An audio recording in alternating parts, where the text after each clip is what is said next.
Today, we're really excited to have Karen Wickerson and Abramenko with Alberta Agriculture and Forestry joining us, and they're going to talk to us about Alberta's feral pig and rat eradication program. So before we get to the presentations, I do have a couple of announcements. The webinar is being recorded. I just hit record, and so it will be recorded and we'll post it onto our website as well. We'll post it to the same website page that you visited in order to register for this webinar. And we hope to have it posted by the end of the week. If you have any questions about that, please just feel free to reach out to me. This is the second of a 4-part webinar series. So we have another webinar coming up in 2 weeks and another one after that 2 weeks from then. Our next presenter is Caroline Whitehouse. She's also with Alberta Agriculture and Forestry. And she's going to give us an overview of the Provincial Forest Health Program. And so she'll cover things like mountain pine beetle, spruce beetle, aspen defoliators, and even an invasive fungus that's really a big threat to our endangered biennial pine species. So that's going to be a great talk. You're not going to want to miss that one either. For those of you that are certified pesticide applicators, we were approved for credits for this session and the next 2 sessions as well. There are a few things that you have to do in order to get those credits. The first being you must completely fill out the registration form when you register. We need to submit a number of pieces of information to Lakeland College so that they can match you up. That information includes your home address, phone number, your applicator license certificate number, or your birth date. If you don't feel comfortable providing that information through the registration form, you can send me an email or give me a call and we can record the information for you that way. So you must also sit and enjoy all of the presentations today. So we do monitor attendance for the purpose of those applicator credits. And then finally, there is a test. So we have a couple of polls that our speakers have come up with some great questions to quiz you on. And we encourage everyone to participate in the polls, but the folks that have signed up for applicator credits, it's a requirement that you do so. So stay tuned for that. And again, if you have any questions about that, just fire me an email or give me a call and I'll happily answer your questions.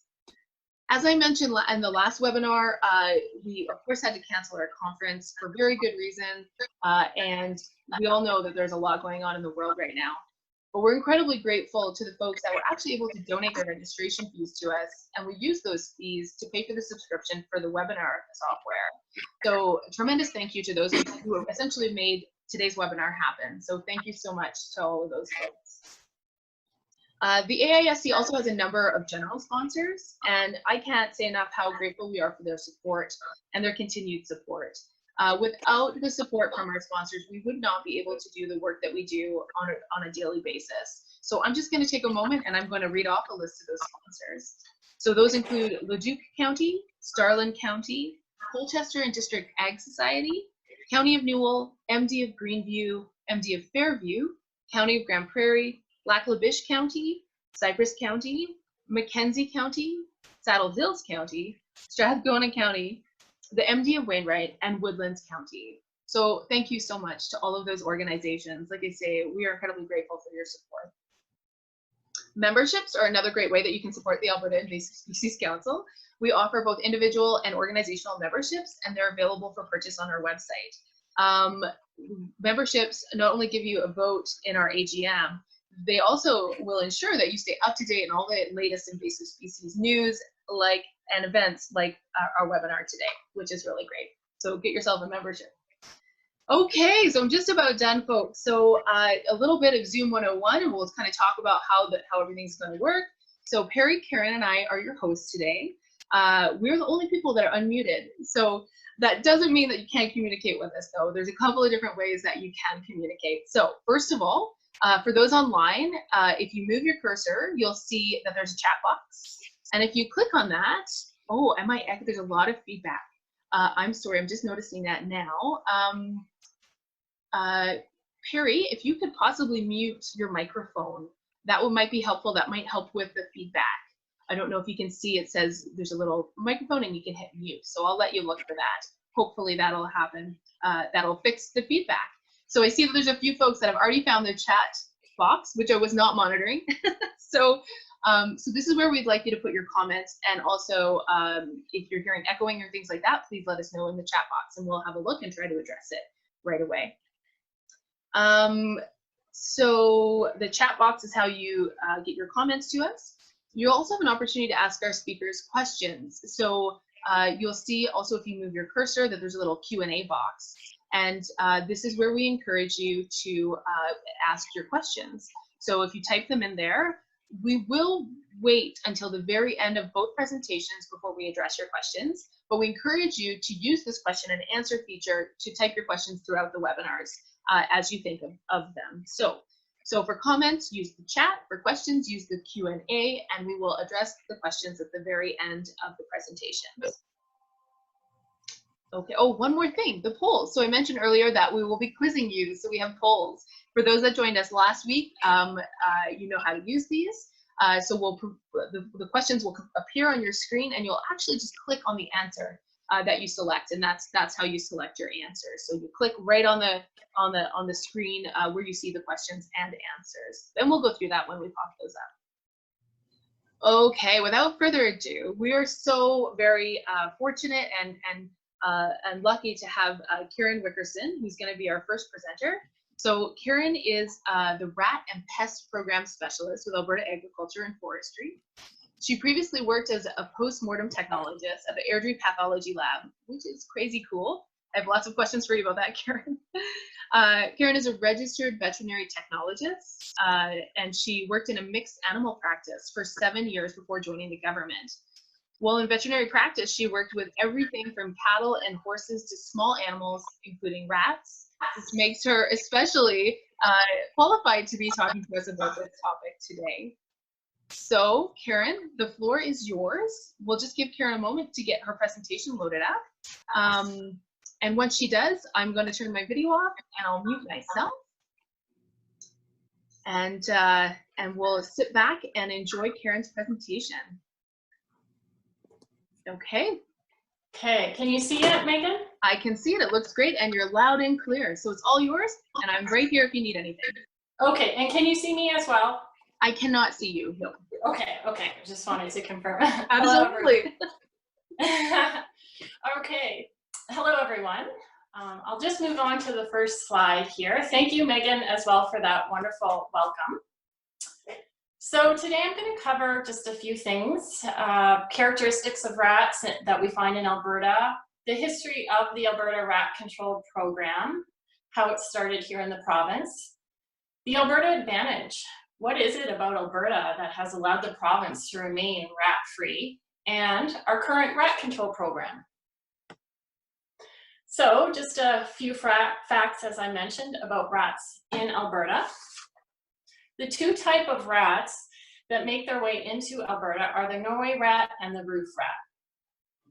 The Norway rat is the rat that travels overland, causing our infestations along the Saskatchewan-Alberta border. The roof rat most commonly makes its way into Alberta by hitching a ride on trucks and camping trailers traveling from BC or the US into Alberta. When there is a report of a sighting of a roof rat, it is most commonly a single rat that is usually found deceased on the side of a road or in a parking lot. So the roof rat, it's originally from Southeast Asia, possibly India.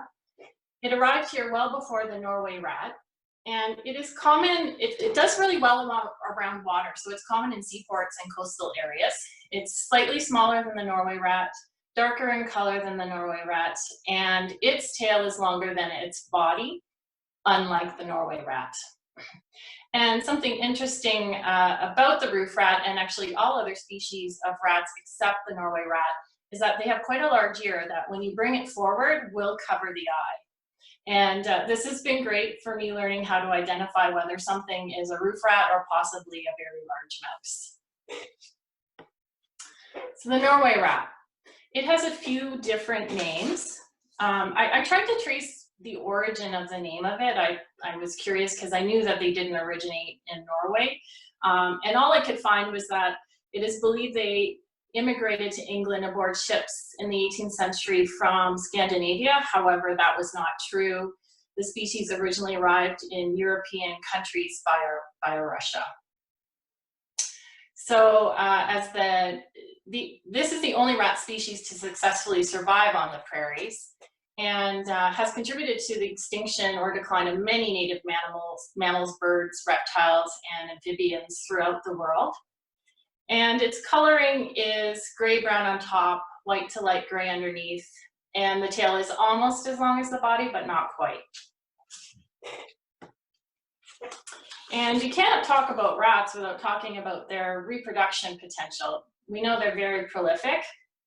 So wild juveniles become sexually mature around 3 months of age, and captive females can also be so well nourished that they can become fertile by as young as 3 to 4 weeks old. Litter sizes can be 1 to 22 pups. Mature females may have as many as 12 litters per year, but average 6 to 9. And Norway rats can breed all year round if in sheltered buildings. But outdoor populations in Canada, and most of Canada, tend to have an 8-month breeding season. And you can see that they can produce up to 15,000 offspring per year.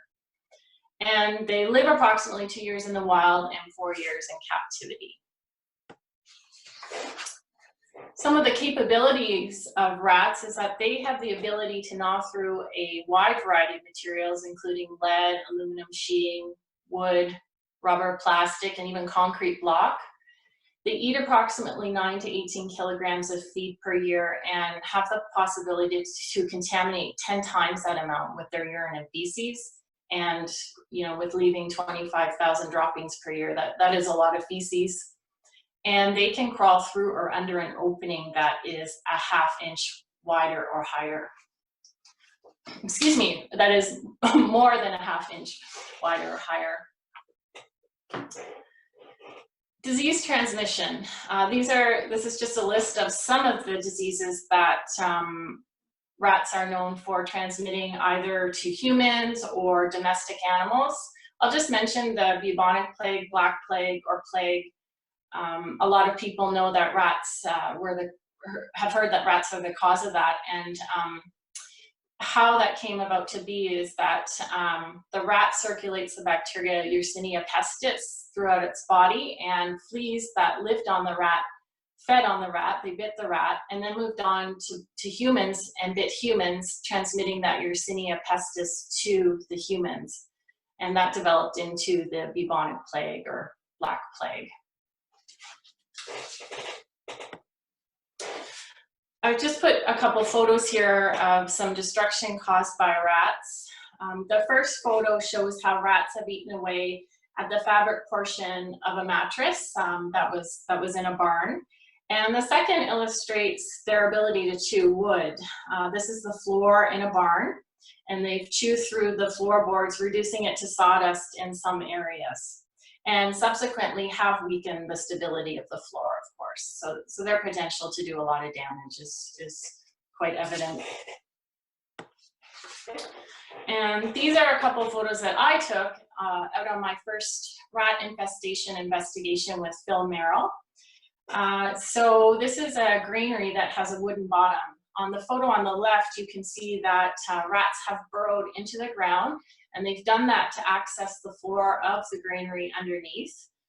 The photo on the right is showing a couple holes that you can see the daylight is coming in from the inside of the granary. So they've chewed through that wooden floor to access the grain that was left in the bin. Hey Karen, it's Megan. Yeah. We're just seeing your slides are a little bit garbled sometimes. Like they seem to, could you try going back a slide and coming forward just to see if it fixes? Yeah, they're a little bit garbled, but we can see that picture on the right now. I'm not sure if we have a way to resolve this, but we'll, there might be a lag, but I'll let you keep going and maybe I'll let you know if we keep seeing it. Yeah, okay. All right, sorry about that. I'll continue on then. Yeah, no, please do. Yep, absolutely. Thanks. Is that clear? Yeah, we can see the text, but with just a piece of the picture from the last slide. Okay. All right, just some more interesting facts about rats that I discovered on doing my research on them. So their teeth continually grow and are very strong, hence how they gnaw through everything. They need to continuously keep gnawing on things to wear down their teeth. They are thigmotropic. This was a new word to me. It means that they prefer to remain in contact with their surroundings by touch. So they brush the long hairs of their whiskers along objects and the ground like humans use their fingertips. And another interesting fact about this is I learned they can move each whisker individually. Rats also use their tails for balance and to keep themselves cool. Another interesting fact is that they don't have sweat glands, so they can distribute heat through their tail, and that is also one of the reasons they burrow into the ground. It helps to regulate their temperature. They are very good swimmers and can hold their breath for several minutes as well. Now I'll move on to the history of the rat control program in Alberta. So the early years, in the summer of 1950 was when Norway rats were first discovered on a farm near Alsace on the eastern border of the province. The discovery was made by field crews from the Alberta Department of Health. They were engaged in studies of sylvatic plague, which was a disease of Richardson's ground squirrel. Interestingly enough, sylvatic plague circulating in the Richardson ground squirrel population is caused by the same bacteria of the bubonic plague or plague, Yersinia pestis. Initially, the government was concerned rats might spread plague throughout Alberta, so the government decided to slow the spread of rats to the west. So in 1950, the responsibility of rat control was handed over to the Department of Agriculture because at this point, the affected area was predominantly rural. So in 1951, the Alberta Rat Control Program was established. This diagram here illustrates the westward movement of Norway rats across the prairies. Rats entered eastern Saskatchewan in the early 1920s, and they extended their range northwest about 24 kilometers per year and arrived at the Alberta border in 1950. So they arrived in Saskatchewan 30 years before they arrived in Alberta. This allowed Alberta more time to prepare for them. We saw them coming. And when they arrived, our government was more organized in that we had a Department of Health and a Department of Agriculture established to deal with the extermination of rats. The Agricultural Pests Act. So the establishment of this act was a key component to the success of the Alberta Rat Control Program. The Agricultural Pests Act made rat control mandatory. So basically, when rats reached the Alberta border in 1950, the legislation already existed so that rats could be declared a pest by the Minister of Agriculture, and therefore control of rats in the province was mandated. Shortly after this time, the rat control zone was established and still exists today. And it was another key component of the success of the program. So the rat control zone exists from Cold Lake southward to the Montana border, and it moves westward approximately 30 kilometers from the Alberta-Saskatchewan border, which is the first three ranges of the province. So the rat control zone advocated for the destruction of all rats, eliminating rat harborages and food supplies, and encouraged the rat proofing of buildings. So the establishment of the zone meant that every premise within the first range of Alberta there was checked twice yearly for rat infestations. If rats were found in the first range, the second range was checked, and so on with the third.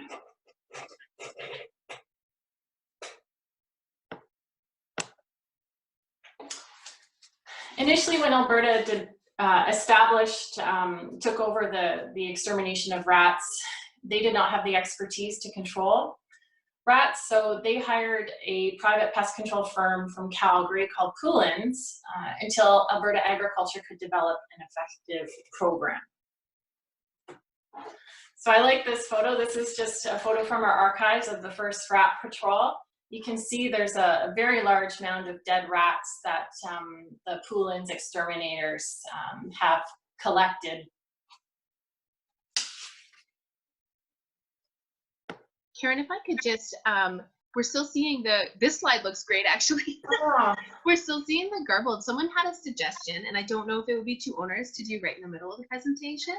But Yeah. Is it possible that slide transitions or animations are on or activated for this presentation? Is that possible? I'm not sure about that. If that's too onerous, then like I say, Animations? I'm not familiar with it. I apologize. No, you know what? I think I don't have a solution to the problem either. So why don't you just carry on with your presentation, but keep in mind that we sometimes can't see what's on your slide. So For sure. Yeah, and if you could just explain what's in your photos, that would be amazing. So thanks so much. Yeah, I wonder if it's anything to do with because I'm doing it on the iPad too. Things have been a bit different. It might be that and the internet connection. So yeah, but you're doing a great job of explaining things. So I'm going to sit back and listen. And yeah, that's great. Thanks. Okay. Sorry about that, guys. I'll just move on. So there was an amendment to the Act in 1950 that further required every municipality appoint a pest control inspector, and that still exists today. The pest control inspectors were responsible for checking every premise in the rat control zone. They distributed bait, which the province supplied and still supplies today, and destroying any infestations that were found. They also provided education to the landowners about rats. So I'm not sure if you can see this. So this is a graph just representing the number of confirmed rat infestations over the year. So it starts on the left with 1959. And at that time, we had 600 rat infestations confirmed. The next bar is 1963. And it took 4 years for them to decrease the infestations by half. Now, it took almost another 20 years to decrease those 300 infestations to 100 to 150. And by 1990, we only had 30 infestations that year. In the year 2000, there were 10. And subsequently, since then, we usually have 2 to 3 infestations per year.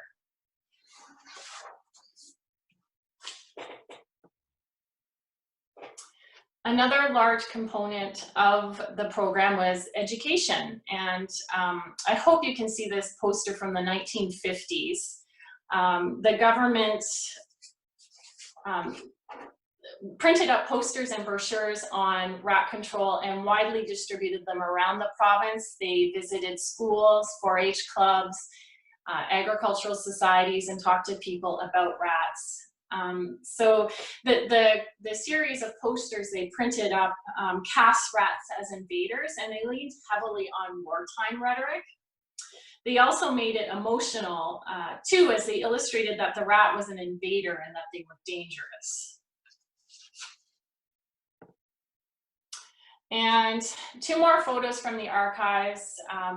The first photo on the left, in case you can't see it, is one of the employees that was hired to go around and talk to people about rats in the 1950s. So in the photo, actually, you may not be able to see, but the person relaying the information about rats is wearing gloves, and he's holding 2 dead rats in his hands, and there's a pile of dead rats in front of them, but there's a little girl in the photo who's actually holding a dead rat by its tail with her bare hands, which is something that you would not see happen today. And the photo on the right is from the Call of the Land. It started in 1953, the radio broadcast did, and that was just another way of the government to disseminate to the public about information on rats. The Alberta Advantage. What is it about Alberta that has allowed it to remain rat-free over other jurisdictions in the world? Well, there are 3 main components: legislation, geography, and public education. So I already mentioned the Agricultural Pests Act of Alberta, 1942.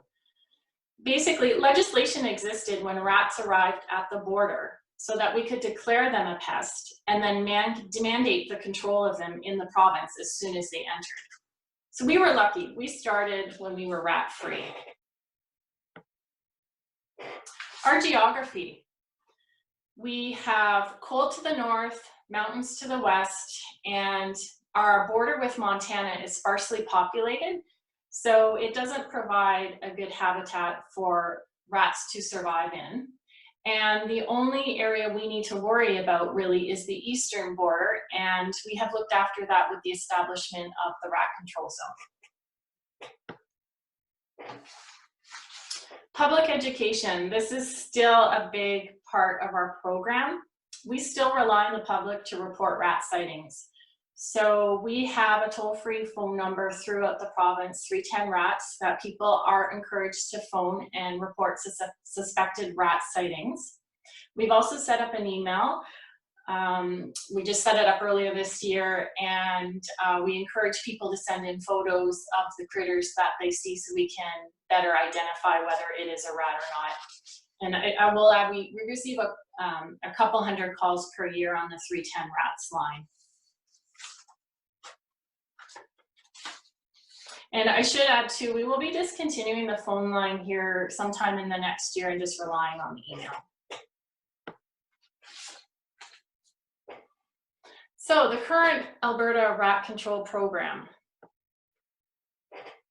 Well, the rat control program is very similar to what it was 60 years ago. Not much has changed.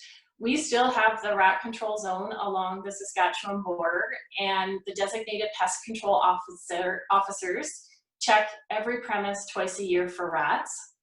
And we still have we still supply rat bait to these jurisdictions just so that they can respond to the infestations.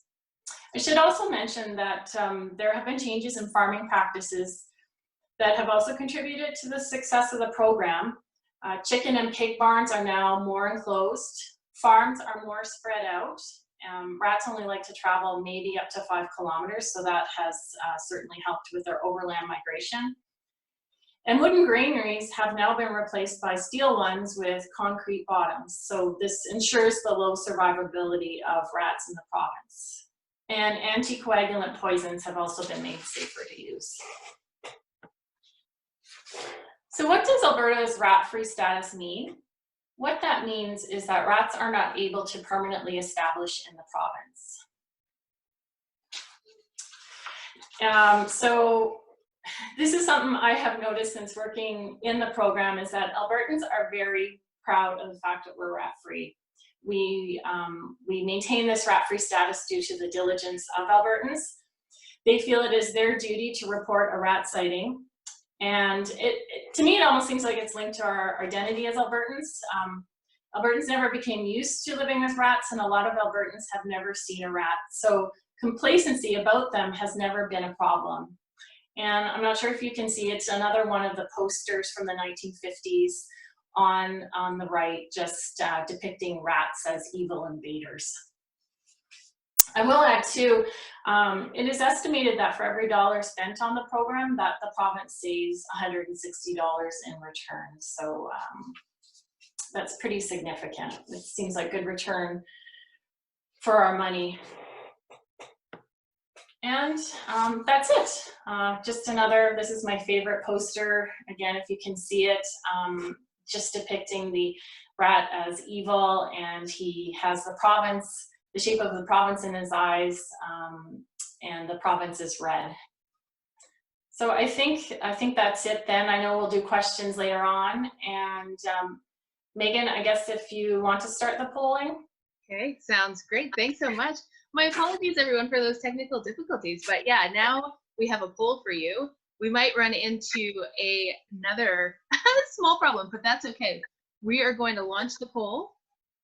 Hopefully everybody can see these questions. In some cases, there's more than one correct answer, but I think my new technical difficulty is that you probably can only answer one, select one answer, but that's okay if you get one of the answers right. we'll call it that. So Karen, did you want to go ahead and read through the questions for everybody?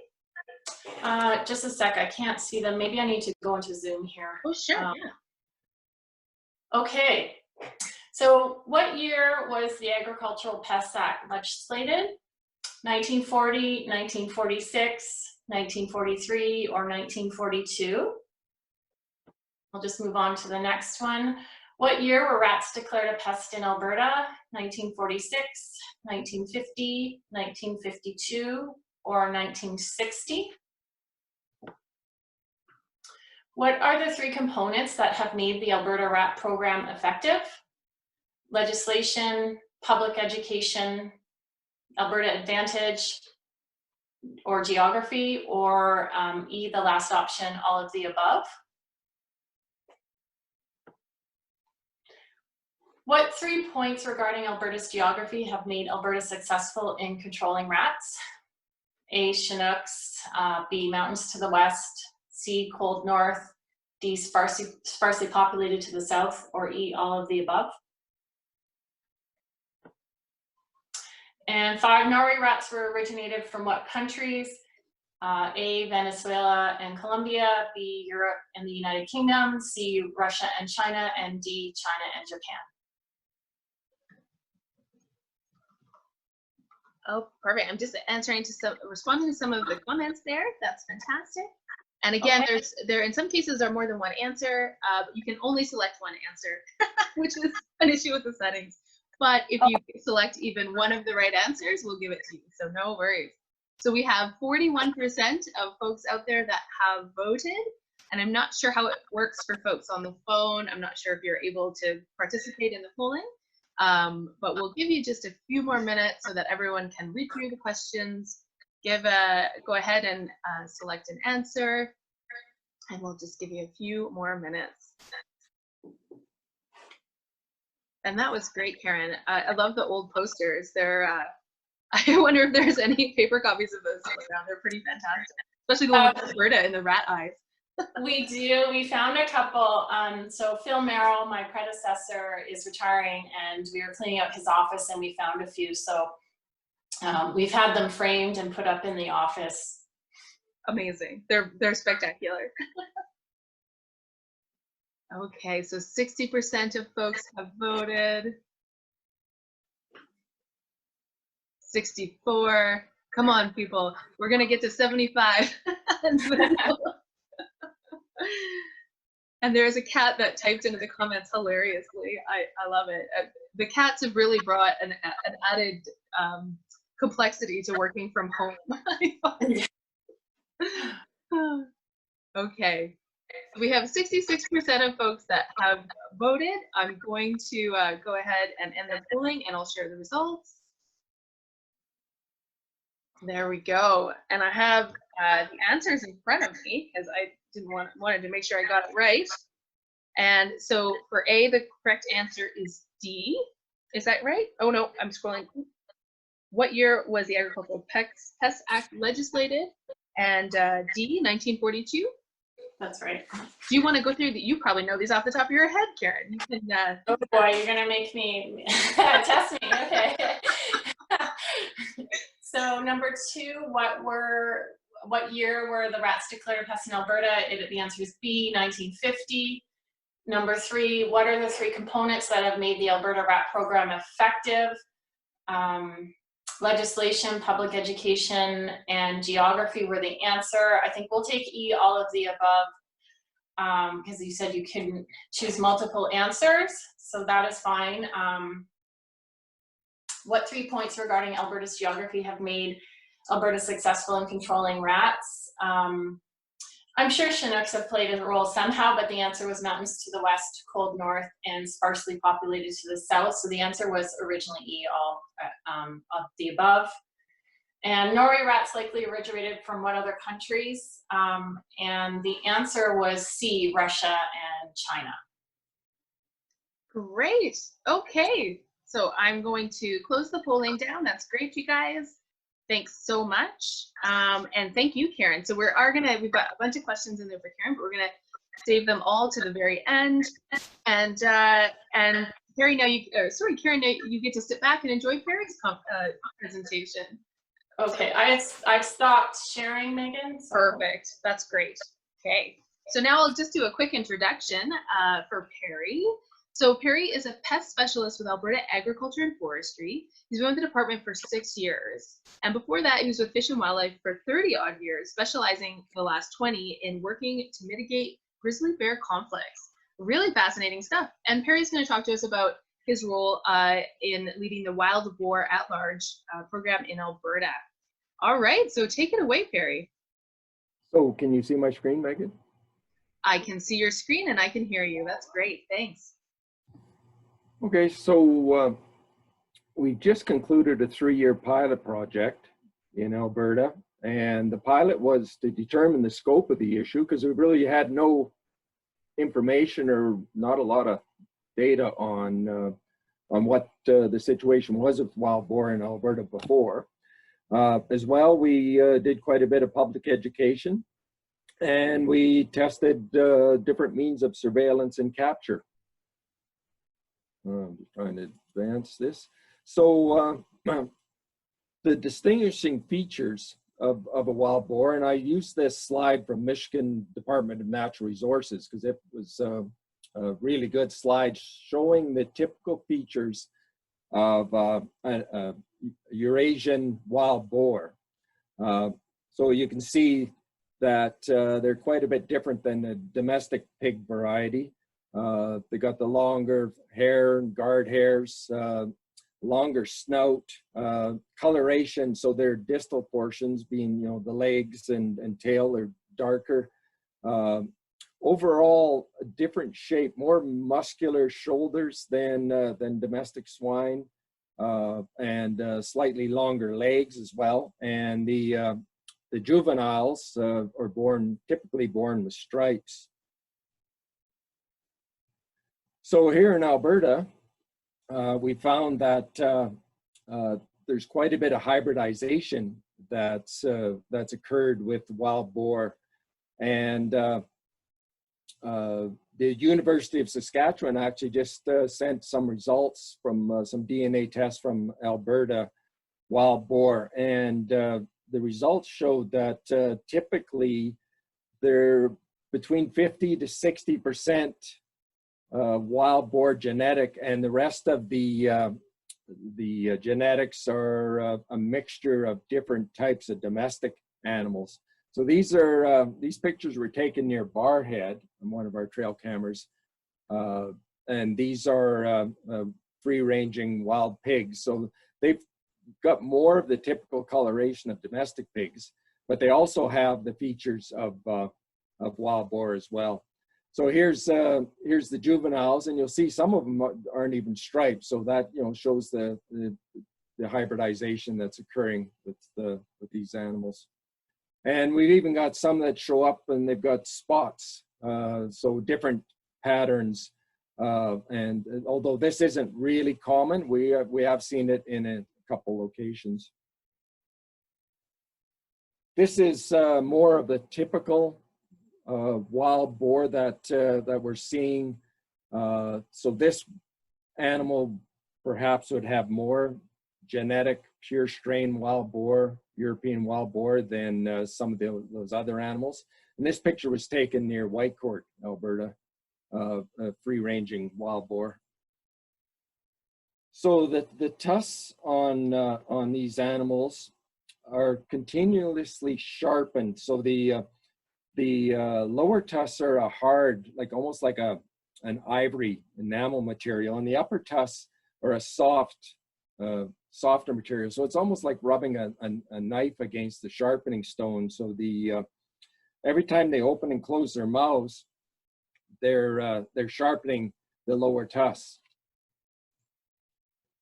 This skull here we picked up near Barhead from a pig carcass, wild boar carcass. So you can see those bottom tusks, you know, how big they can get. And if you've ever handled one, you'd be really surprised how remarkably sharp they are. And that's as a result of that abrasion of the upper tusk.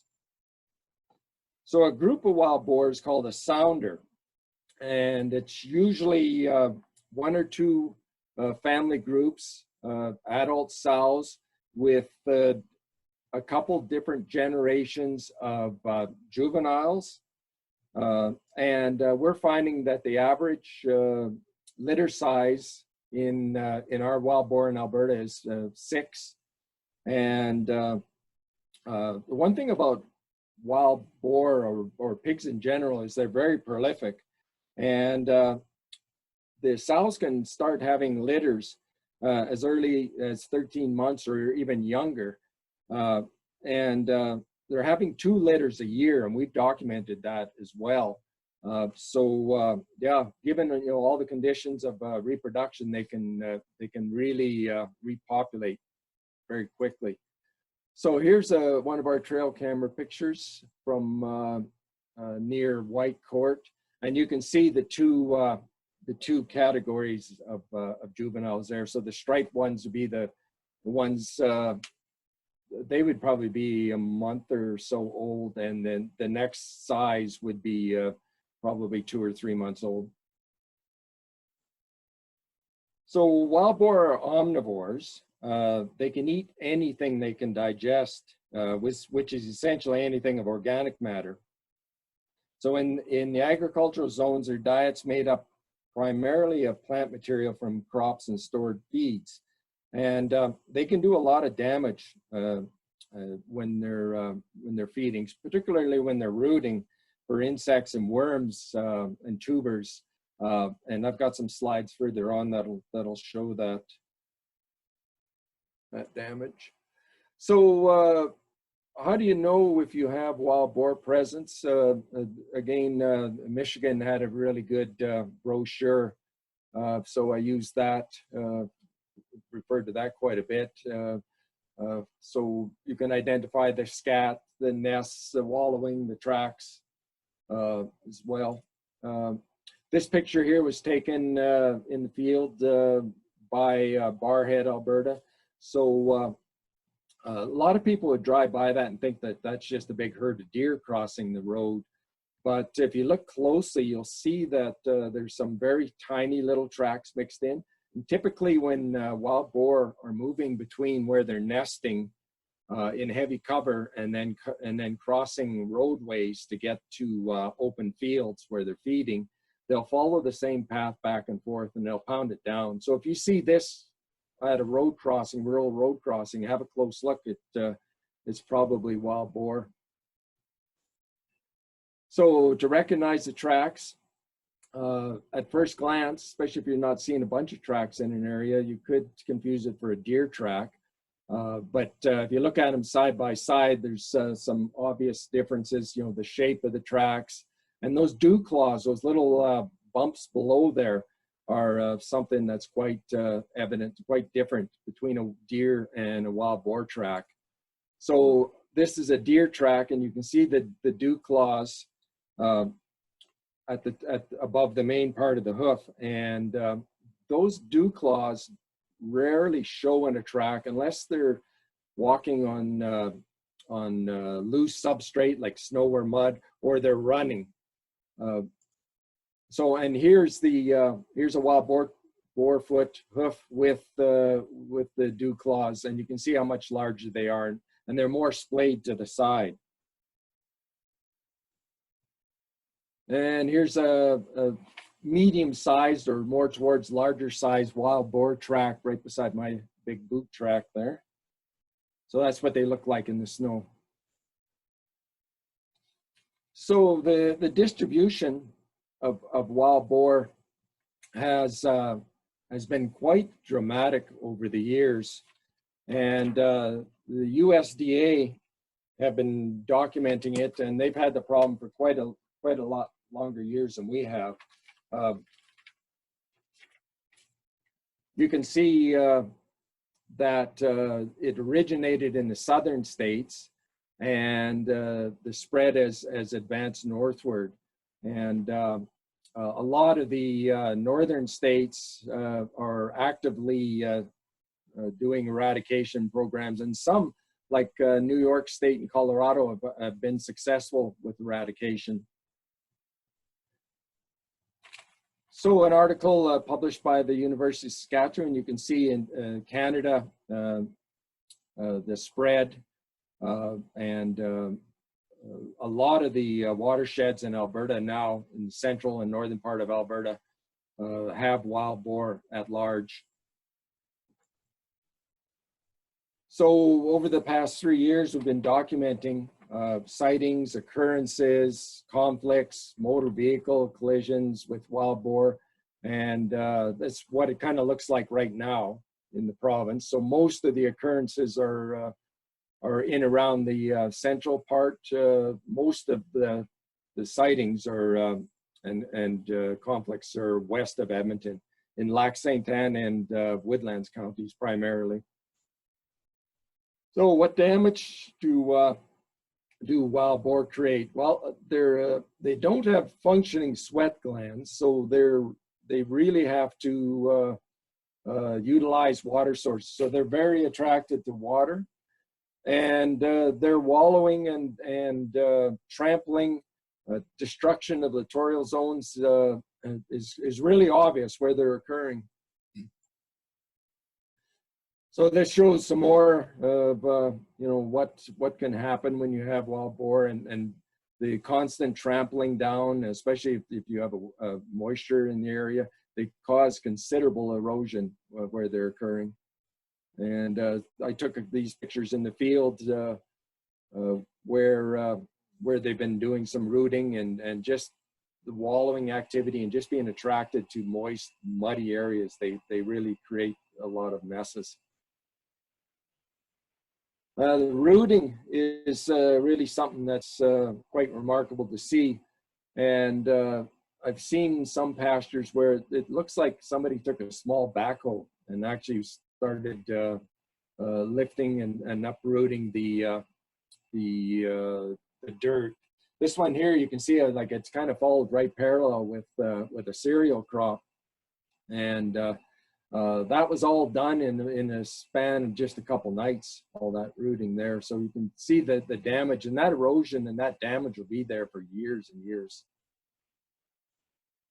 Another shot of the same area. You see the large, like how large of chunks of sod that these animals can shift around and move when they're rooting. And another problem is when they have access to stored feeds and the damage that they cause to stored feeds. And we expect that this goes on, or it happens a lot more than what we hear about, especially if the wild boar are nocturnal. So if a producer doesn't recognize that he's got wild boar on his property, he might attribute this kind of damage to other ungulates such as elk or deer. Here's an oak crop last summer. The wild boar got into, and just some of the trampling. And I've got this video here. Okay, so this is a view from the combine, and I'm riding in it. And you can see, I'll let the video talk.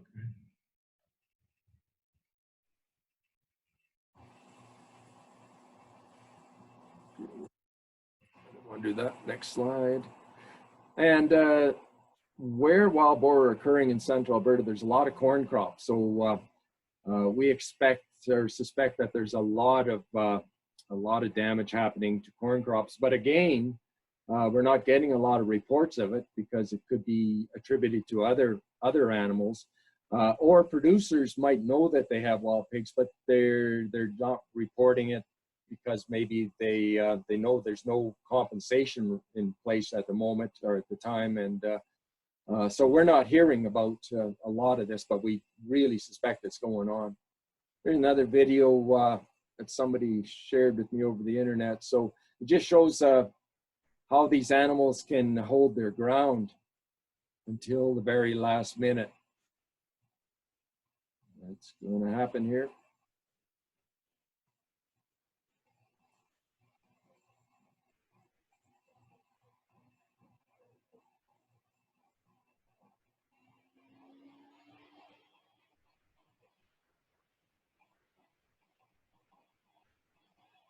So there they squirt out of there. Oh, that video was longer than I remember.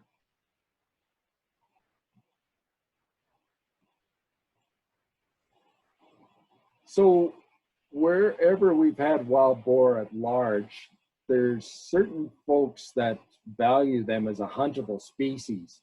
And I like to show this slide because it just shows that the negative impact that wild boar can have on huntable species. And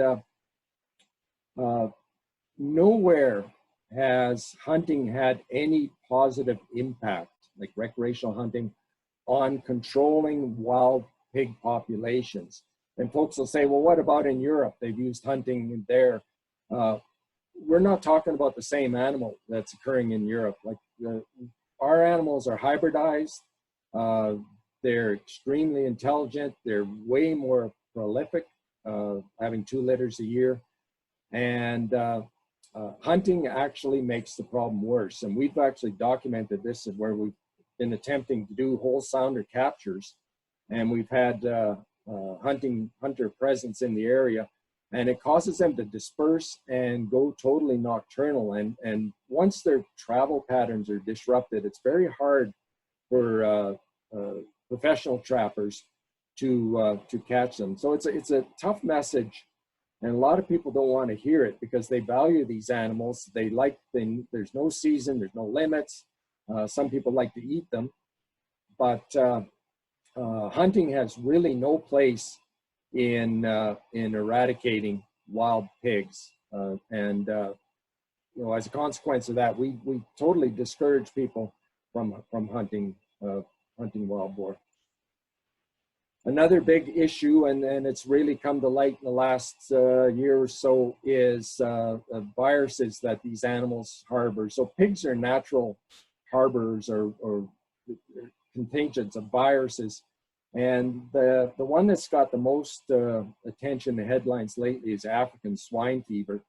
And wherever that's occurred, it seems in China and Europe and Russia, that the wild pig population picks it up and starts to spread it. So if you have a virus outbreak in a contained swine operation, you can control it with biosecurity and culling. But if you have a disease in a wild pig population, you don't have any control, and they can spread it all over to domestic operations. So this map here, the yellow thumbtacks are where we have wild boar sighted in around Mayerthorpe, south of Whitecourt, Alberta. And the red stars are the wild boar, they're swine pig operations. So combination of backyard and commercial pork operations. So you can see that there's quite an overlap and a potential for biosecurity concerns. So the wild boar were designated as a pest under the Agricultural Pests Act when they are at large. And that designation is kind of unique in North America. So the Agricultural Pests Act requires that owners or occupants of land take measures to prevent the establishment of pests and to control pests. So when wild boar are at large, they're designated as pests, like I said, but when they're contained on a farm, they have the same designation as domestic livestock. So we came up with containment standards for wild boar, and it's a combination of fencing and electric fence, and our inspectors inspect each wild boar farm once a year or more regularly if required to ensure that the containment standards are adhered to, because these animals are they're very motivated to escape, especially if there's a feed source or something on the other side of the fence, and they can dig and tunnel and they can push fence down. They're very, very strong. So wild boar farming is still, we've got 13 wild boar farms now in Alberta, and all of them are now being inspected by our inspectors once a year. So here's a problem with containment. They're strong enough to push through a lighter fence, so the standards require a heavier gauge and buried and electric. So, and those standards are online as well. Here you can see and this is a wild boar farm, and that the wire along the bottom there is a live electric wire. So you can see the wild boar have been challenging, they've been digging, trying to get under that electric wire. So when we started looking at our wild boar situation, we had to look at what other jurisdictions were doing as far as possession and hunts and farming them, and whether they had feral populations. And that kind of helped us to develop our strategy here in Alberta and go forward with a program for eradication. And we've partnered with other different agencies, and here's Alberta Invasive Species Council's fact sheet on feral pigs. The Alberta Conservation Association has done articles, and other interested groups have published articles, and we've been collaborating with them. Now we've looked to see what, as far as wild pig management, different methods of capture, and a lot of people that live in areas of Alberta that have wild boar have deployed these kind of traps. So it's a single trap, and it's very portable, very easy to move around. The problem with this is that it only catches one or two at a time, and it quickly educates the rest to avoid going into a trap. So we don't recommend this type of trap if, because we want to eradicate, we don't want to educate the ones that get away and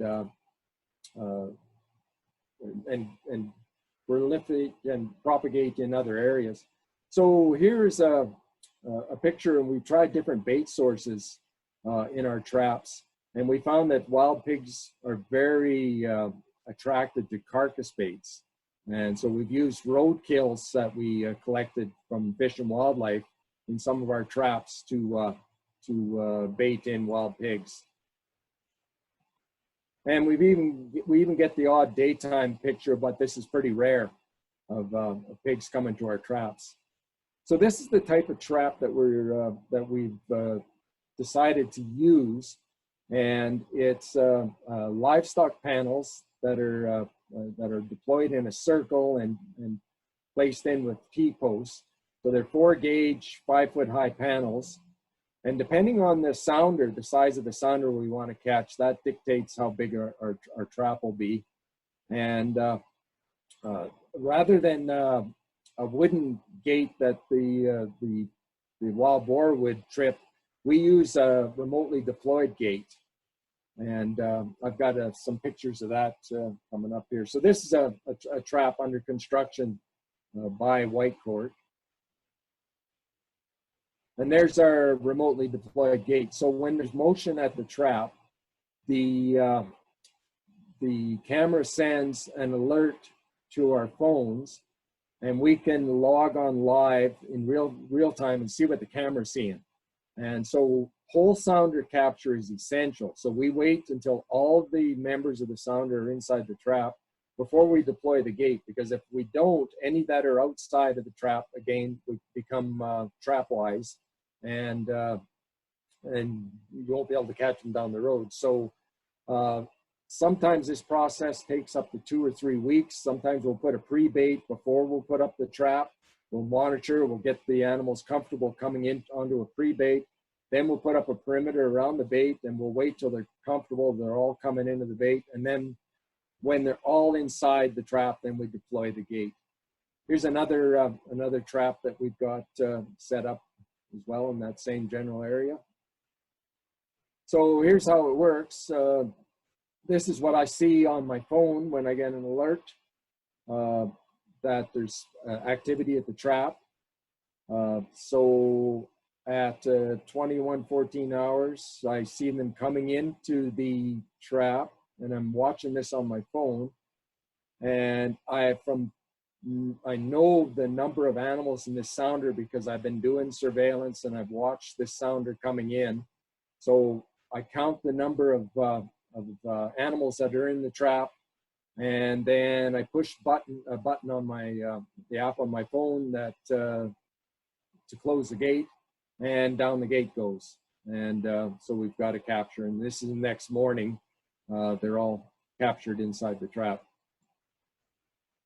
There's another trap that we got set, a different size one, to catch a different size sounder. And you can see that, you know, there's some on the outside that are pretty suspicious and won't go in. On this trap, we actually had to take down some panels and open it up more so that they felt comfortable coming into the bait. And then we put the panels back, and then the next day we were able to catch this sounder, catch the whole sounder. Here's a large male, single large male that we caught. He's challenging the perimeter, looking to try and get over it, but he wasn't successful. Another trap that we got near Barhead caught a single male. All of our, from our pilot project, all of our carcasses were necropsied, and this pig sampling sheet we borrowed from the University of Saskatchewan, and there were samples taken for disease surveillance, for body condition, for reproduction, for diet, those kind of things to help with our research of these animals. Surveillance, we've utilized drones quite a bit, and we've got 5 of us, I believe now, that are licensed pilots, and we've used them quite a bit in the winter. And as you can see, you get a really good view. Up in the right-hand corner of this picture, you can see that's wild boars that have been going into a canola, harvested canola crop. You can really see the tracks well in the snow. This picture here, you probably can't see them. Oh, no, sorry, I've got my slides mixed up. So here's a typical travel route of wild boars. Are leaving their nesting, their forested areas, and going into an open crop field. And you can see how the snow's fairly deep, so they're following the same tracks. And then when they get into the field, they kind of disperse. And here's their tracks. They're feeding in that particular field. Here's the picture I was wanting to show you that it's a little bit difficult to see them. See the wild boar sounder in this frame, but the cameras on these aircraft are really good, and you can zoom in, and you can really get a lot of good use out of drones. And as well, a lot of our surveillance is with trail cameras, both the cellular types and the regular trail cameras. And it's interesting in this one. This picture here, I had wolves and wild boar attending the same site. I put down some scent bait on the ground, and I was really surprised when I recovered the camera to see a wolf and a wild boar in the same frame at the same time. And on the left, you can just barely see above the wolf there. There's more dark shapes there. There's more wild boar. And as little as, this was a couple weeks ago, they had the same encounter. So that raises a whole bunch of questions about predator-prey wild boar relationships. But I thought it was really interesting to see this picture. Now, as well, we've partnered up with Environment and Parks. They successfully applied for an innovations grant. So the grant allowed them to train the same dogs that detect invasive mussels at the boat checkpoint stations as people are coming into the province. Those same dogs were trained to detect wild boar scat, and very successfully trained, and the field trials showed lots of promise. And actually, dogs were used quite extensively in New York State, as well as a means of detection, but also as a means of maintenance. So once the eradication is accomplished, you return to that same area with the dogs just to have confirmation that that the wild boar were indeed eradicated. So here's the dogs at work in the field with handlers. As well, with that same innovations grant, the biologists with Environment and Parks explored and investigated means of environmental DNA. So, and this was done quite a bit as well in Colorado. The University of Colorado actually developed the means to do this. And it's just as simple as taking water samples, bringing them back to the lab, and any animal that that makes contact with water sheds DNA. So they're actually able to isolate different species, and in this case, wild boar. So if we want to detect the presence of wild boar, it's as simple as taking a water sample and analyzing it in the lab. And lots of counties have taken the initiative. Lots of rural municipalities have banned wild boar. This is a good means of prevention, because we found that the wild boar that we have at large were escaped from farms. So any of the counties that don't presently have wild boar have passed, a lot of them have passed this bylaw in order to prevent them from ever having to deal with wild boar at large down the road. And with the pilot project, like I said, we've done quite a bit of education. We've been to quite a bit of conferences and attended quite a few media events to get the word out, so people become aware of the issues of wild boar and that we are working to eradicate them. We've got some information online. We've got posters and fact sheets online. And we've developed an email reporting structure similar to the reporting rats, and there's the address right there. It might not be active right now, but it's going to be very soon. And any questions? I guess. Oh. That was so great, Perry. Thanks so much. So I think what we'll do is launch your poll, and then we'll do the questions, if that's okay. Okay. And a quick reminder to everybody who's listening in that you can also report wild boar using EdMaps Alberta. If you don't know about EdMaps, send me an email, and we'll fill you in. Okay, I'm going to launch the poll, and I'm going to go to Perry's poll. And Perry, can you see this? And would you like to read the questions and multiple choice answers out? Okay. So what were the goals of the wild boar at large eradication pilot project?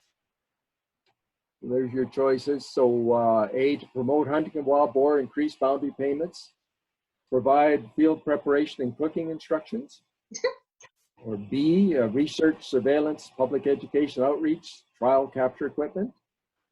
C, research and surveillance, trial capture equipment, and wild boar winter feeding. D, none of these. And question 2, which of the following are true? A, wild boar are separate species of swine with special adaptations. B, domestic pigs originated from wild boar. I don't know if I might have missed covering that. But anyways, wild boar and domestic pig are the same species.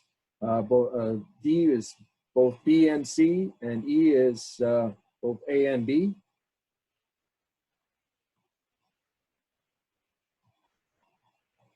And what factors make wild boar eradication so challenging? A, they are intelligent animals that quickly learn to avoid danger. B, they can eat just about anything that is of organic matter. C, they have a very high reproduction rate. D, some people don't support eradication and want to keep them on the landscape for recreational purposes. Or E, all of the above.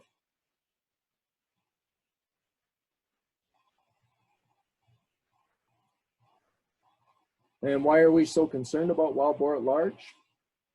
A, they destroy crops and stored feed.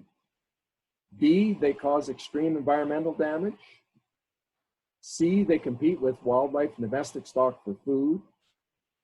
D, they can spread serious diseases and parasites to other animals and humans. Or E, all of the above.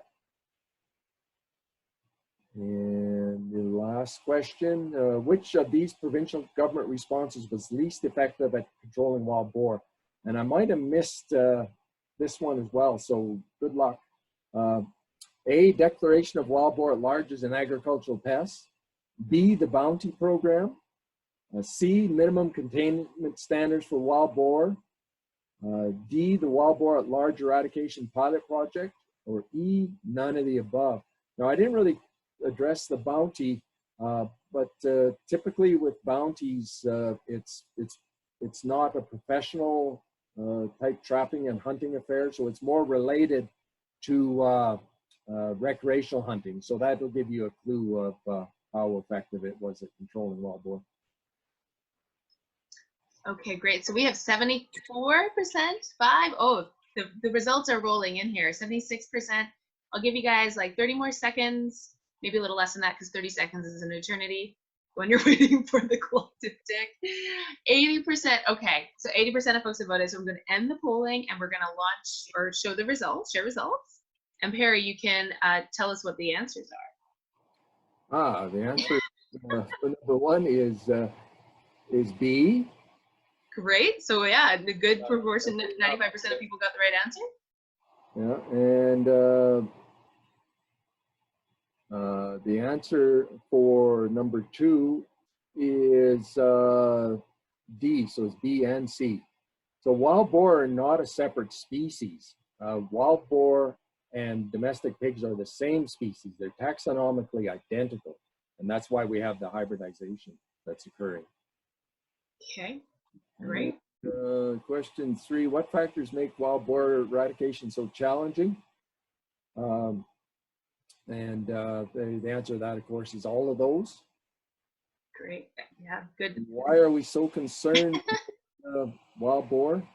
And again, it's all of those things. Wow, 100% got that one right. That's great. And which of the provincial government responses is least effective at controlling wild boar? And yeah, that's the bounty program.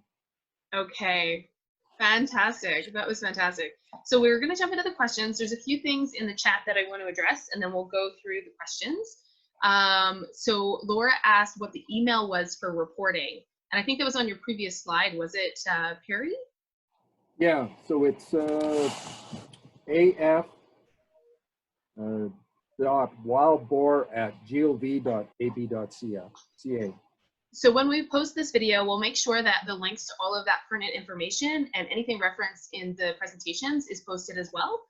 So look for the recording on our website if you have any questions about anything and want to read more up on some of the resources that were mentioned. So fantastic. Sean Allen, you have your hand up. Do you have a question? Sean, just type in the chat. Oh, the hand. Oh, it's back up. Robin has her. Okay.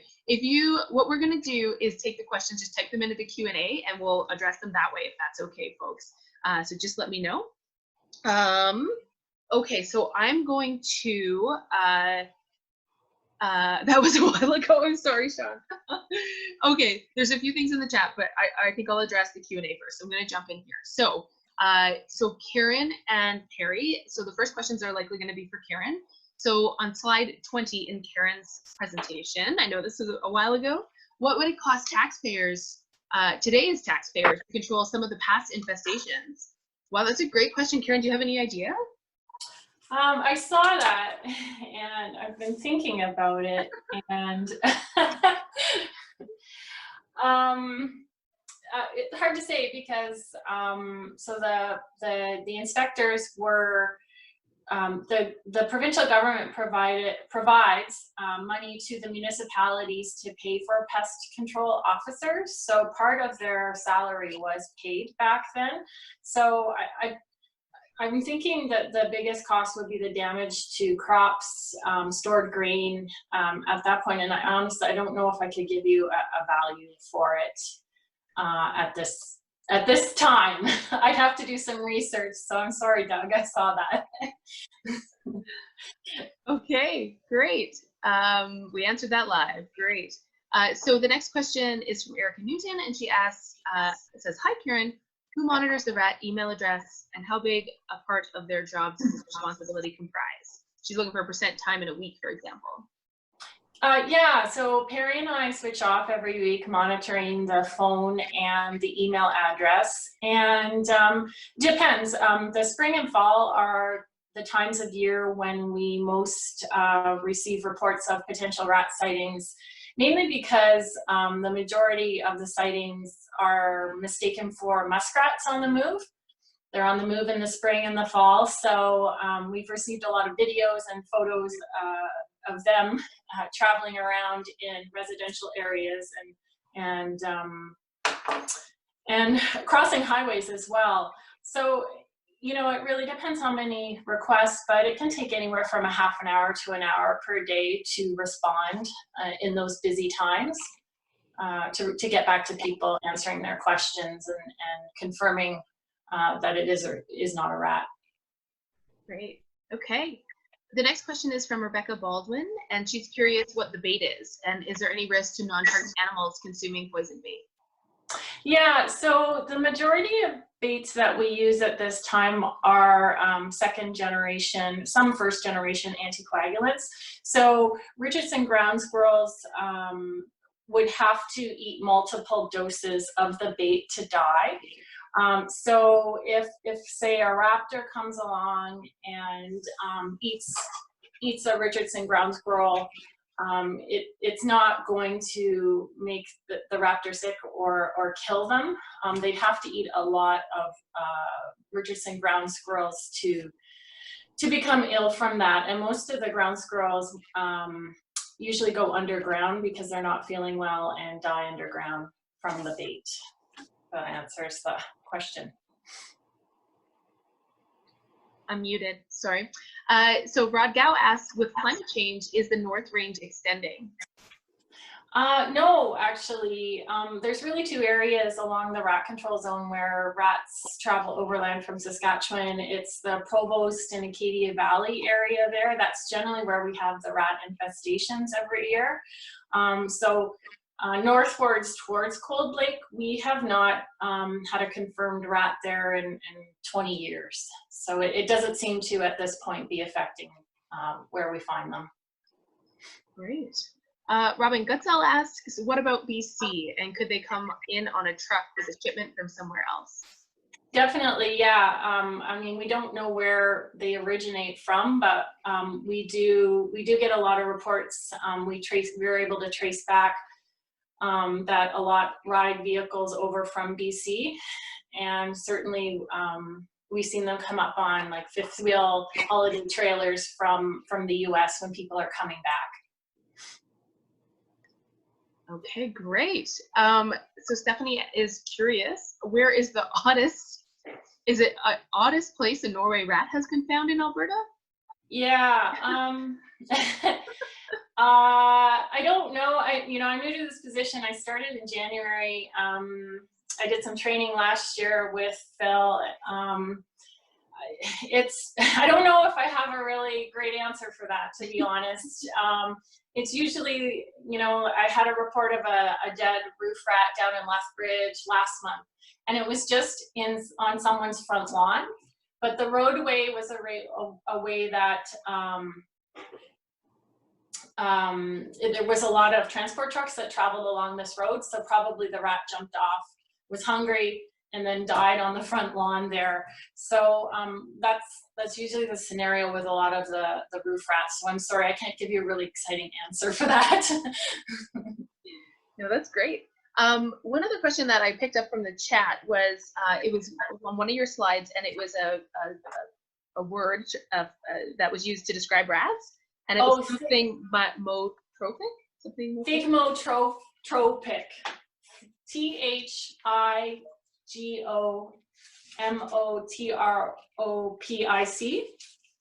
Yeah, that was a new word that I learned recently as well. Can you remind us what that means, Karen? Sure. Let me just find the slide. Sure. I don't want to botch it up as I explain what it means. Oh yeah, it was on my description of rats. They are thigmotropic. Sorry, I'm just my slides are all out of. No worries. And I think that was the last question that I had for Karen. So while you pull that up, maybe Perry, you can get ready and we'll start moving into the wild boar questions. Why don't we come back to that, Karen? I shouldn't have put you on the spot. That was all me. No, that's okay. No, that's all good. Okay, I'm going to switch over to Perry. So Perry, are you there? Are you ready for questions? Am I unmuted? You are unmuted and I can hear you. You bet. Okay, so Erica Newton asks, do you find other types of pigs, domestic heritage breeds, or pot-bellied pigs are contributing to the problem in Alberta? And if so, how? We have had reports of domestic pigs getting loose and causing damage to crops, but it's not that common. And the same with pot-bellied pigs, people keeping as pets and not containing them properly. Typically what happens when we investigate those kind of complaints is that the animals stay around locally to the farm and usually return when they get hungry enough. But, you know, there is a potential of them to make contact with other wild boar and breed with them. So, yeah, they, you know, domestic pigs and pot-bellied pigs and heritage breeds, when they escape from a farm, yes, they can contribute to the problem, but it's not as common as your more typical wild boar. Okay, great. The next question is from Don Meredith, and he asks, are the tusks just present in the males? Nope, there's tusks that it can occur in both males and females. Typically in the males, so they grow the larger tusks and use them more as weaponry, self-defense, and even predatory weapons. And in the sows, their tusks are smaller, but they're certainly formidable to for them to be used as weapons as well. Okay. Another question from Erica. Is there any movement to phase out wild boar farms altogether instead of inspecting regularly? Well, part of the pilot project was to come up with recommendations. So there's been a whole series of recommendations that we put together to advance this pilot to a permanent program. So yeah, we've looked at that, and that'll be considered down the road. Great. The next question's from Jeff Brinsmead. Not sure if I pronounced that properly. It's for Perry. If the Agricultural Pest Act requires control by landowners, but you discourage hunting, what are you recommending that people do? So should they just contact the government? Yes, we're recommending that landowners contact us, and so that we can work together with them and eradicate the wild boar that is on their land. So if a landowner was to take action independently and he kills part of the sounder, he's probably fixed the problem on his land, but then they've just moved over to his neighbor's property. And like I said before, they're having 2 litters a year. And they become very wary of human activity. So yeah, please ask your landowners to let us know, to contact us. We've got a contract trapper working right now full time. So yeah, we can attend and set traps. Awesome. Okay. John Meredith asks, are wild boar farms hunting farms, or are they harvested for meat? There's a few that are advertising that they're that people can go and shoot them in a contained area, but the majority of the farms were exporting the meat, and most of it was going to Quebec as a specialty meat. Advertising it as wild boar. Okay. And the next 2 questions, we've got one from Rebecca and Elston, and they're both, I think you've addressed this a little bit, Perry, but they're both, you know, saying what will it take for the government to ban wild boar farming completely, because that seems to be the source of a lot of the problems. Yeah, well, and I think the big question is, why did we allow them in the first place? And I wasn't around when those when they were assessed for the risk. Don't blame Perry. But how come, you know, if these animals evolved in a cold climate, why weren't we concerned 20 years ago about them escaping and becoming feral? I think some of the conversation suggested, oh, they can't survive our winters. Well, they're more than adapted to survive cold climates. Yeah, absolutely. And you said that that might be a possibility down the road, right? Well, we're looking at a whole bunch of recommendations. So we're putting them together now and submitting them into you know, as far as legislative and policy changes and developing eradication into a full-time program. Gaia asks, how many wild boars are at large? It's really hard to nail that one down. They're very hard to survey. What I've done is I've logged every single complaint that's come in or every sighting, and I've got 24 rural municipal districts that we've got confirmed wild boar at large. So if you extrapolate, you know, based on the size of the sounder and you know, other factors, you could come up with a figure, but, you know, certainly hundreds, if not thousands. And as we work through this program, we'll have a better handle on that in the next year or so. But they're certainly expanding their range, and they're obviously not getting less in numbers. Perfect. Okay, Nissa Peterson thanks you for your presentation, Perry, and asks, now that the 3-year pilot is complete, what will be the next stage of the control program? Well, what we'd like to see is very similar to the rat program, where we do continual monitoring of our any of our at-risk areas, and that we respond and do eradication activities as soon as we become aware of emerging populations. At this point now, we know that most of the wild boar at large are occurring in 2 counties, Lac St. Anne and Woodlands. So we're focusing our contractor trapper to those 2 counties initially, but he is available and we are available to look at setting up traps or helping other counties throughout the province. That especially if you have an emerging population, it's good to get it sooner than later. Perfect. So Robin Gutzel asks, regarding the boar, is there any hope of controlling them?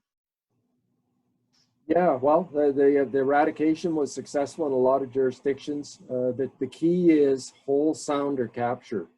And, you know, a combination of remotely deployed traps, and I know that in the States, the USDA have used aircraft quite a bit, gunning from aircraft. We're not there yet, but yeah, they need to be eradicated. The risk to our livestock industry is enormous, and they just don't belong on our natural landscapes. Stephanie asks, are there still bounties in Alberta? The bounty program is in the process of being discontinued. I think it's finished now. There was only I think 3 sets of ears turned in last year, so it's really dwindled down to nothing. It gave us a means of surveillance. So because of the bounties, we were able to determine where the problems were occurring throughout the province. But as a means of eradication or controlling, yeah, it was really ineffective. And yeah, we're recommending that that the bounty discontinue, and I believe that's gone through already. Yeah, actually, Doug just wrote in the comments that it ended on March 31st of this year. So yeah, great, thanks, Doug. Okay, the next question is from Andrea, and she asks, is Alberta currently testing for African swine fever or other pathogens of concern in the province's wild pigs? So all of the with the pilot project, all the carcasses were post-mortem in one of our veterinary labs, and samples were retained, specific tissue samples that are used to detect pathogens. Preliminary results found nothing of note as far as viruses or bacteria or parasites, but that it'll be ongoing to monitor. And I believe that CFIA is also interested because viruses like African swine fever are federally reported viruses or diseases. So I'm sure they'll be interested as well in monitoring that. Perfect. Jim Davies asks, how successful was the eDNA detection of wild boar? It was very successful, and the two or the three biologists that were involved with that project have actually worked out a process to make it even more economical, because there's a cost factor, of course, when you're sending samples to a lab for DNA work. Yeah, it's something we really want to explore further down the road, particularly along our border with Saskatchewan. And it's a quick, easy way. If you have somebody doing some kind of a survey, collecting a water sample is really something that's easy to do, and they don't have to be preserved. They just have to be put in a plastic jar and submitted. So we're going to be looking at setting up some kind of protocol down the road for to expand on the eDNA. Fantastic. That's really exciting. Yeah. So Bree has two questions. So they're both related. So she said, great presentation. Thank you. Do you know how well the fencing standards for wild boar are working at preventing escapes? And are there similar standards for other domestic farmed pigs? The fencing standards work as well as them being maintained. So of course, when you have a tree branch falling on them, or you have an event where there's some erosion or somewhere they can escape. So that's why we inspect them annually or more often as necessary. The standards were developed after consulting with other jurisdictions and finding what the best standards would be to prevent escapes. And if a farm is maintaining those standards, and we inspect them to ensure they do, then there's no escapes that are occurring. But like I said, very easily a tree branch could fall, or you could have a snowstorm, drift could go over the fence. So they have to be maintained. That's the main thing. And as far as domestic farm pigs, backyard operations, I'm not aware of any specific fencing standards. I know under the stray livestock regulations that people are required to keep livestock on their own property, but I'm not real familiar with that, the specifics of that legislation. So Bree also asks about how those fencing standards were received by the boar farmers. Were they upset that they had to additional costs for these new fencing standards? It was a considerable expense for some of them, especially if they were securing a large area. But most of the producers are pen operations as opposed to free range operations, so it was considerably cheaper for them. But yeah, there was some that were concerned about the additional expense. But it's just a requirement to have that containment if you're going to raise wild boar. Okay, Penny asks, what is done with the hogs that are caught in the traps? Yeah, they're euthanized so they're shot in the trap. It's done very quickly and humanely, and then the carcasses are collected and taken to the lab. David asks, has there been any documented interface with national parks in Alberta and wild boar? We did have, we're watching a situation near Elk Island National Park, and I've been in contact with the parks ecologists there. We're just monitoring with trail cameras, and there's a local wild boar farm there that's going out of the business. So we're just making sure that his containment is maintained. But that is the only national park situation that we've got so far. Okay, we're almost there. Chris Olson says, great presentation. Do we know what the home range of a sounder is, and anything of the mechanisms of dispersal? Well, we've got 3 satellite collars which we want to deploy on adult wild boar to get that information. So that'll allow us to know what the home range is, what's their preferred habitat, densities, those kind of things. But as well as when you put a collar on a wild pig, it's referred to as a Judas pig, and that helps you track down other sounders. Because if you catch a pig in a sounder and eliminate all the members except for one and put a collar on one and let it go, it'll take you to other sounders that you can capture. Now I know the University of Saskatchewan has done quite a bit of telemetry work with wild boar, and a lot of their information has been published. They're certainly looking at up to 50-kilometer home range, especially for an adult male. So they can move around quite a bit, and there's a lot of factors that could affect dispersal. Human activity, climate, food sources, those kind of things. So we're just learning about all of those things to help us with our eradication. Awesome. Okay, a couple more things. I know we're over time, but we'll just wrap it up. So Barry asks, what is the cost of capturing and eliminating a sounder? And do you know how many sounders they're estimated to be? I know it's kind of related to a similar question. No, we know that, like I said, in 24 counties, there's wild boar at large. How many sounders each one of those counties have, we don't know that yet until we do more surveillance.